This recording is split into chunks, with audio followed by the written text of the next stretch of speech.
En tu país, el deporte que elegiste prácticamente ni lo conocen. Por ende, pues muy pocas personas lo practican y por ende, pues la infraestructura, los entrenadores, los torneos para foguearte, pues en términos generales, las circunstancias para que te puedas desarrollar en esa disciplina deportiva no son las más favorables y aún así tú decidiste el convertirte en la mejor jugadora del mundo y no solamente eso, sino la mejor jugadora de la historia, cuando en tu país prácticamente ni conocen o siguen este deporte. Bienvenidos al capítulo número 5 de Mentes Olímpicas y esta pequeña introducción habla de la extraordinaria, o un pedacito solamente de la extraordinaria historia de Carolina Marín. Bienvenidos una vez más. Mi nombre es Manolo Guevara y bueno, ya saben, en este espacio y mientras estamos en la cuenta atrás de París 2024, por supuesto también lo haré ya cuando estemos en los Juegos Olímpicos, pero en esta cuenta atrás pues hemos ido revisando algunas historias, algunas anécdotas, algunos hechos de estas grandes mentes del olimpismo y lo vamos a seguir haciendo no solamente para inspirarnos en sus historias, en su legado, sino para ver qué podemos también aprender de ellos, qué podemos llevarnos de sus prácticas, de sus hábitos, de su mentalidad, de su mindset, qué podemos traer a nuestras vidas y llevarlo a cualquiera de nuestros ámbitos de desarrollo. Y bueno, el capítulo del día de hoy habla de Carolina Marín. Probablemente cuando doy o cuando digo este nombre, muchos de ustedes no lo identifiquen o quizá no lo hayan escuchado. Y la razón es muy sencilla y tiene que ver con lo que mencionaba al principio.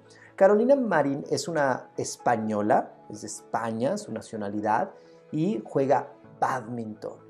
Y el bádminton, la realidad es que en Occidente no es muy seguido, no es tampoco muy practicado, sí lo hay, por supuesto, pero no como en otros deportes, no una masa crítica. Y esto también contrasta muchísimo precisamente con lo que pasa en Oriente, que ese es uno de los grandes temas. Cuando conocí la historia de Carolina Marín, la verdad es que me atrapó inmediatamente, es una historia extraordinaria, soy súper fan de ella.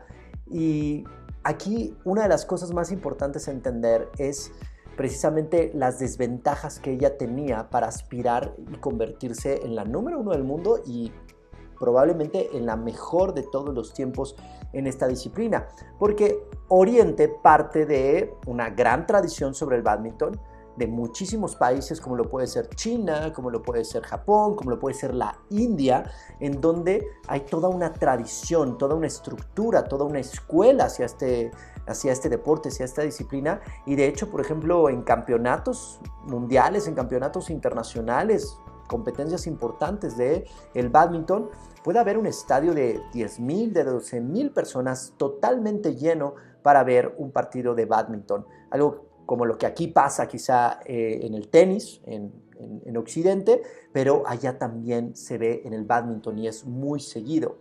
Y esta es la primera parte de lo que quiero analizar de la mente olímpica de Carolina Marín. Porque cuando tú partes con esta desventaja, en donde en el país, en específico en España, y obviamente hoy, gracias a Carolina Marín, el bádminton es mucho más conocido en España, seguramente muchos más niños, niñas lo practican, seguramente ya hay más entrenadores especializados, probablemente ya hay más torneos, o sea, la estructura va cambiando, va creciendo. Esto sucede muchísimo en diferentes disciplinas, cuando de repente en una nación, en un país, emerge una figura, ¿no? Como en este caso Carolina Marín, que puede ser hacia el golf, o puede ser hacia la Fórmula 1, como pasa en México con Checo Pérez, o puede ser hacia el ciclismo, ¿no? O sea, cualquier disciplina en donde quizá no sea de las más populares, pero de repente llega una de esas figuras que marcan un parteaguas. Bueno, esto empieza a suceder, ¿no? Cada vez hay un poco más de interés, más gente practicándolo, empieza a haber mejores escuelas, más estructura, más deporte. Pero cuando Carolina Marín adoptó esta disciplina, en España no existía eso. Y los mejores del mundo las mejores escuelas, los mejores hubs de desarrollo, los mejores entrenadores estaban, por supuesto, sobre todo en la parte de Asia. Aún así, de alguna forma, Carolina un día conoció el bádminton y dijo, yo quiero llegar a ser una gran jugadora en este deporte.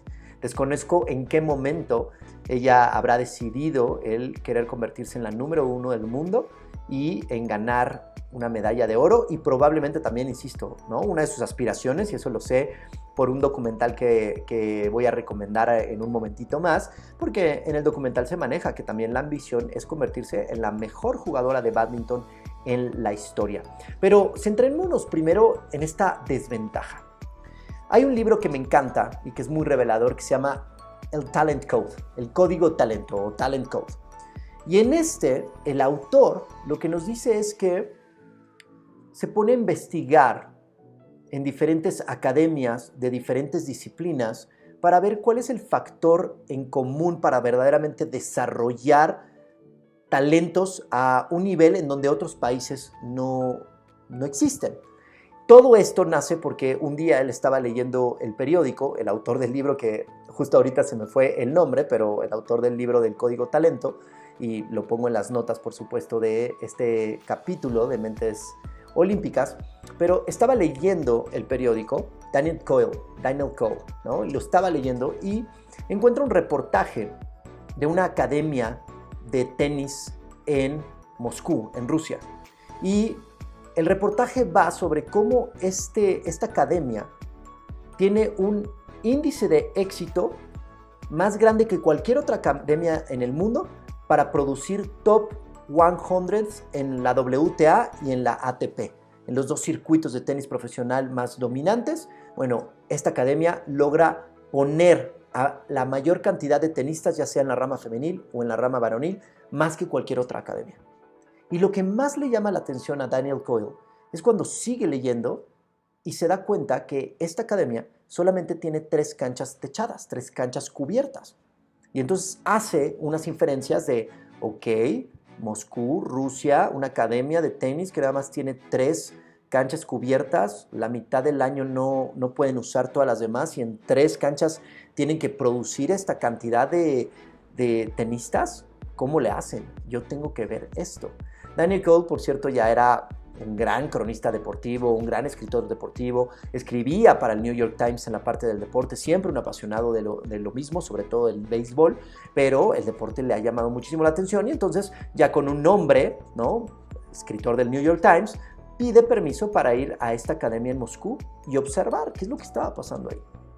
Y entonces de lo que se da cuenta es que la diferencia no la marcan los entrenadores, que la diferencia no la marca el talento o las capacidades de los chicos, que la diferencia no la marcaba tampoco la infraestructura que tenía la academia. Pues evidentemente había muchas en el mundo con mucho más infraestructura. Y entonces, ¿qué estaba pasando en esta academia para poder producir esta cantidad de talentos? Y entonces se da cuenta que lo que marca la diferencia es la cultura del trabajo. La cultura del trabajo. Y entonces con esto, y justo antes de escribir este libro de Talent Code, le nace la idea de, ok, ahora quiero ir a otras de las mejores academias del mundo, ¿no? La mejor academia de ballet, que por cierto también está en Rusia, la mejor academia de ajedrez, que por cierto también está en Rusia, después se va a la mejor academia de música, es en Nueva York, Juilliard, y de repente dice, pues, tengo que ir a los lugares donde estas mecas del talento para esas disciplinas y ver qué pasa. Y la conclusión específica de Daniel Coyle no es la genética, no es la cultura, vaya, no es que los rusos nazcan sabiendo jugar ajedrez o bailando ballet a esos niveles. No es que de repente los músicos de Nueva York o de los Estados Unidos o de Reino Unido tengan más talento que la demás población. No es que los patinadores artísticos rusos nazcan de alguna manera con estas cualidades. Es cierto, influye la cultura, influye de alguna forma las tradiciones, la historia que hay de ese deporte, influye la genética. Pero Daniel Coyle concluye algo súper importante y dice, la diferencia la marca la forma en que trabajan estas academias, la cultura del trabajo. Y eso lo sé, ¿por qué? Porque estuve en todas estas mejores academias del mundo y sentías que estabas en el mismo lugar. La impresión era de que estabas en el mismo sitio. No importa que en una te enseñaran ajedrez, en otra patinaje artístico, en otra ballet, en otra música, en otra lo que fuera.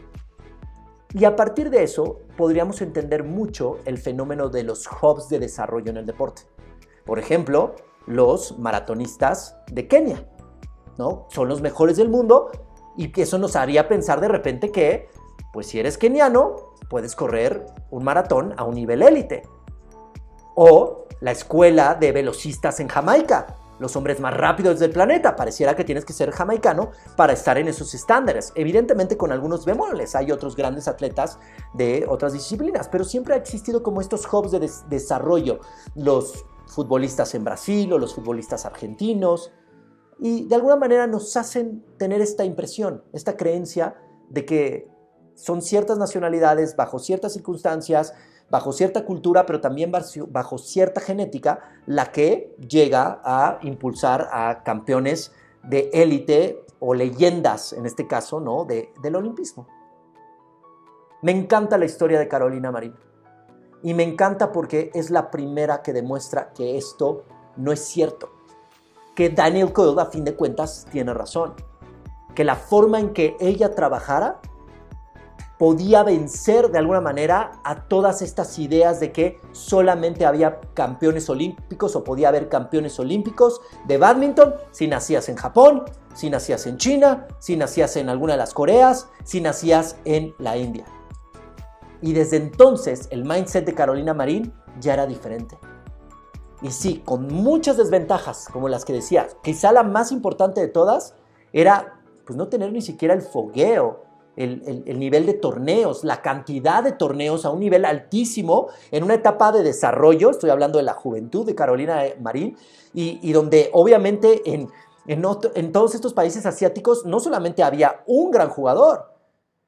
Me imagino, porque es la historia que conozco con muchos atletas aquí en México y con los que he trabajado, que de repente cuando Carolina Marín iba a un campeonato de bádminton lo ganaba con mucha facilidad, porque no había una masa crítica importante de jugadores más o menos al mismo nivel que se van empujando entre ellos. Y eso tampoco lo tenía Carolina Marín. Pero lo que sí tenía era una gran convicción, lo que sí tenía esta capacidad de romper creencias limitantes, de no fijar sus límites y una gran hambre y unas grandes ganas de verdaderamente destacar. Y lo que también tuvo Carolina Marín, por cierto, es un extraordinario entrenador que entendió que todo se trataba de números, de cultura de trabajo, de estadísticas, de cuántas horas había que repetir, de cuántas horas había que hacer un movimiento, de cómo se tenía que comportar el cuerpo de Carolina, de cómo lo tenían que formar, de cuántos torneos tenían que jugar, de qué tenía, o sea, cuál era la metodología para llevar a Carolina a esto. Y su entrenador, si estamos hablando de Carolina Marín y exaltando su historia, definitivamente el lugar que ocupa el entrenador de Carolina Marín es igual de importante. Yo creo que de alguna manera lo percibes, y para esto ya abrí la recomendación. Hay una extraordinaria serie documental que está en Prime Video y que se llama tal cual Carolina Marín. Así la puedes encontrar. Y es una miniserie de 5 capítulos, me parece. Y la verdad es que es una cosa verdaderamente inspiradora. Es una cosa que verdaderamente refleja lo que necesita un atleta para ir al alto desempeño. Ahorita les platicaré también de un gran obstáculo que tuvo Carolina Marín en su carrera. Prácticamente de eso se trata el documental. Quizá eso es lo que más le llama la atención a la gente. A mí definitivamente lo que más me llama la atención es cómo una jugadora con todas estas desventajas logra convertirse en una aspirante para ser la mejor jugadora de bádminton en la historia. Porque si ya hablamos un poquito de qué es Carolina Marín el día de hoy, bueno, Carolina Marín el día de hoy es tres veces ganadora de un campeonato mundial, del campeonato mundial de bádminton. Ha sido número 1 del ranking internacional de bádminton, ya la número 1 del mundo, y tiene una medalla de oro en su haber en Juegos Olímpicos. Y va a estar en París 2024. Es una leyenda viviente. Y en París, ya he leído algunas entrevistas, evidentemente el objetivo y la meta es el oro, que si de alguna forma lo consiguiera, sería muy difícil no considerarla la mejor badmintonista de la historia simplemente por los números que tiene. Y no es de todas estas tradiciones. Entonces, insisto, esta es la parte que más me gusta, porque rompe totalmente con esas creencias. ¿Cuántas veces no, a lo mejor, poniéndonos en un contexto, simplemente pensemos en deportes o pensemos en Latinoamérica y en deportes latinoamericanos, ¿no? O más bien deportes que no se favorecen en Latinoamérica por, de alguna manera, el clima. Y cuando llegan los Juegos Olímpicos de invierno, pareciera que no puede haber patinadores, pareciera que no puede haber personas de esquí alpino, de patinaje de velocidad, de todas estas. ¿Por qué? Porque de alguna forma no te favorece. Pero esa es solamente una parte. Y afortunadamente cada vez vemos más ejemplos de atletas que, sin importar la nacionalidad, emergen y logran hacer algo verdaderamente maravilloso. Entonces, la primera parte de lo que más me gusta de la historia de Carolina Marín es no determinarte, no pensar, no limitarte, no encajarte o ponerte en una cajita y pensar que porque tienes cierta cultura, cierta tradición, cierta estructura, cierta genética incluso, porque algo de lo que más me gusta también mencionar en este tema es, hay muchísimos atletas que se les ha hecho estudios genéticos, atletas de altísimo rendimiento y podemos decir de élite, y que cuando se hace ese análisis de genética no necesariamente tienen genes de atleta. Hay muchos otros que sí, y hasta podría ser muy evidente. Y claro, cuando se junta esa genética con esta cultura del trabajo, de repente vemos a estos atletas como Jordan, que tenía las dos, unas grandes habilidades, pero también tenía una ética de trabajo como la de Kobe Bryant, también se me viene a la mente. Entonces sí, claro, la genética cuenta, pero también no es el punto determinante. Entonces, nada de estas cosas que están alrededor van a influir tanto como la cultura de trabajo que tengas. Y Carolina Marín entendió perfectamente eso, se puso a trabajar y logró todas estas cosas que ya les mencionaba anterior.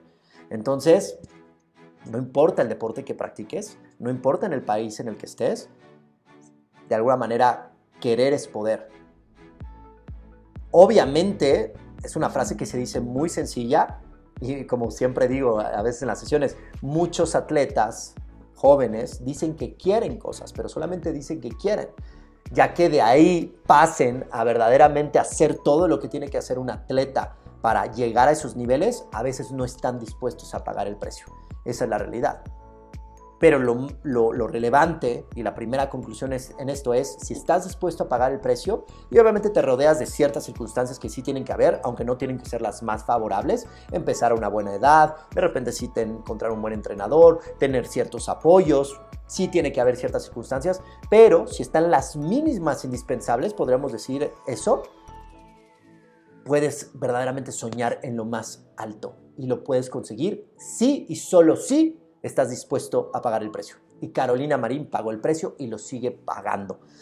Si no, de alguna forma no lo creen, hay que ver este documental. Porque la segunda parte que es verdaderamente increíble de la historia de Carolina Marín, y quizás es con la que más gente se queda, insisto, es que en el primer capítulo de esta serie documental o miniserie documental, Carolina Marín en Amazon, insisto, en el primer capítulo Carolina va a jugar una final, está jugando, si no mal recuerdo, justo en India. Ves al estadio de verdad hay 10,000 personas, 12,000 personas, no lo sé, pero están ahí viendo el partido de bádminton. Y en uno de los puntos, Carolina se lastima la rodilla. Pero cuando se lastima la rodilla no pareciera al principio, se cae, empieza a llorar, pero se termina levantando, intenta seguir jugando y pareciera que no era algo tan grave. Y al final intenta jugar 2 puntos y se termina retirando. Y cuando se termina retirando, pues obviamente se va de regreso, creo que va a Madrid, se va a hacer diferentes estudios, una resonancia magnética y está con los doctores. Y lo que concluyen los doctores es que es el tendón o el ligamento cruzado de la rodilla. Una de las lesiones más fuertes que puede vivir un atleta. Y quedaban solamente unos meses para los Juegos Olímpicos de Tokio. Y entonces esto de alguna forma desmorona las ilusiones, los sueños, las metas de Carolina Marín. Y obviamente le duele muchísimo eso, pero lo que es verdaderamente impresionante es que 5 días después, o sea, la operan, entra al quirófano, le hacen una cirugía. El doctor que sale ahí en la entrevista dice que ha visto deportistas que no se recuperan de esta. Y Carolina Marín la operan, está unos días en el hospital, los que le piden, y por increíble que parezca, a los 5 días de haber sido intervenida, ya está en su lugar de entrenamiento. Obviamente la pierna está totalmente inmóvil, la tiene que cuidar, y entonces ves a Carolina sentada en una especie como de mesa, con la pierna arriba, pero con la raqueta en la mano, y repitiendo, su entrenador mandándole diferentes, ves una cantidad de gallitos impresionantes, y ahí están, repite, y haciendo cualquier cosa, lo que pusiera. Si podía hacer físico hacia la pierna, hacia el tronco, lo hacía, sus sesiones de fisioterapia, y estar repitiendo a los 5 días, porque ellos lo que dicen es, no hay tiempo que perder. Si querían llegar a ganar la medalla de oro a Tokio, si querían ir a Juegos Olímpicos, no había tiempo que perder, y no desperdiciaron el tiempo. Y Carolina Marín se logra verdaderamente recuperar de esta lesión, regresa a competir, y regresa a competir, evidentemente al principio con ciertas dificultades, pero regresa a competir al máximo nivel, y como les digo, hoy día la podemos considerar como una favorita para ganar una medalla, probablemente de oro en París 2024. Y de eso están hechos los grandes atletas. Ya también en el capítulo anterior habíamos hablado de Dan Millman y su recuperación de una lesión. Aquí encuentran un paralelismo obviamente con Carolina Marín. Y quiero simplemente cerrar, ¿no?